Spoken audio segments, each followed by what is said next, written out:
They said Kayla laughed during her mom's funeral. No one knew why she laughed that day, least of all Kayla herself. College gossip travels faster than Wi-Fi. By the second week of classes, everyone at Ridgeway College had heard of the girl who laughed through everything. Kayla, bold brown eyes, long braids, infectious smile, was known for cracking up during exams, presentations, even heartbreaks. Professors adored her, classmates envied her. But what they didn't know, Kayla's laughter was her armor. Every haha was a patch over a bruise no one could see. She'd joke stress never met her, while her phone buzzed with overdue bills and unread messages from home. Kayla teasing a friend, "Girl, if I stop laughing, I might actually start crying, and who has time for that?" Everyone laughed, but when she turned away, her eyes told a different story.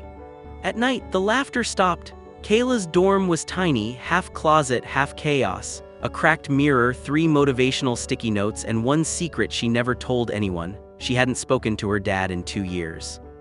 Still, every morning she faced the mirror and grinned. "You got this," she'd say, like she was her own hype woman.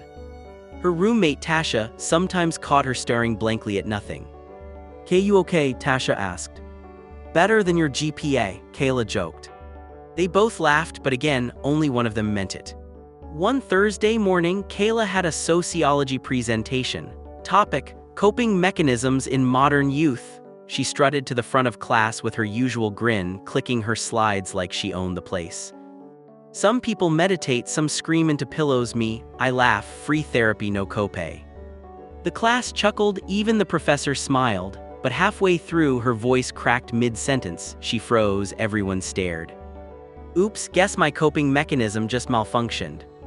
The room laughed again, but Tasha, sitting in the back, noticed Kayla's hands trembling. That evening, she hid out in the library, her unofficial cry zone. Rows of quiet books never judged her. She opened her laptop, stared at her half-finished essay titled "The Power of Pretending." "Girl, you should teach a masterclass in that," she muttered to herself. Then an unexpected sound, a soft laugh behind her. It was Marcus, the shy guy from psych class.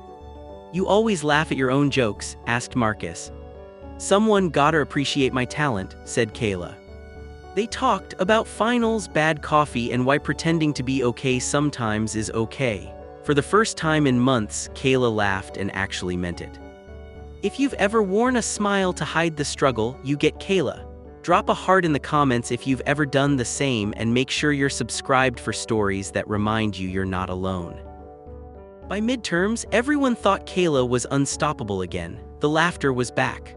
Louder, brighter, but inside, the pressure was louder. Between late-night essays, her part-time job, and pretending everything was fine, she was running on caffeine and denial. Then one day, during her psych lecture, the professor asked, "What's something you use to protect yourself emotionally?" Kayla chuckled automatically. "Humor," she said, but this time her voice broke halfway through the word. The room went silent. She excused herself, stepped into the hallway, and for the first time didn't smile. "I don't think I even know who I am when I'm not laughing." That night it finally happened. The mask cracked. Kayla sat on her dorm floor, surrounded by open textbooks and empty coffee cups. She laughed at nothing, then cried at everything. Her phone buzzed again, another message from her dad: "Still proud of you even if we don't talk much." That broke her completely. She sobbed until she couldn't breathe. But then something changed. She opened her laptop, pulled up her essay, and typed a new title: "The Day I Stopped Pretending." She smiled through the tears. "Okay," she whispered, "let's start there." A week later, she walked into class, head high, smile smaller but real this time. When the professor asked if anyone wanted to share something personal, Kayla raised her hand. "I used to laugh through pain because I thought strength meant never breaking, but sometimes breaking is what makes you real," Kayla explained. Silence, then applause, the kind that doesn't just sound like clapping, it sounds like understanding. Tasha wiped a tear, Marcus just smiled proudly. Later that night, Kayla sat on the dorm balcony, city lights flickering below. She whispered, half laughing, "Maybe it's okay to laugh and cry, maybe that's just being human."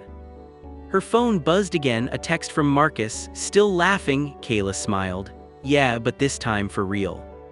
If Kayla's story hit home for you, don't scroll away. Hit like, share this with someone who hides their pain behind a smile, and subscribe for more stories that prove every laugh, tear, and mistake can still lead to healing.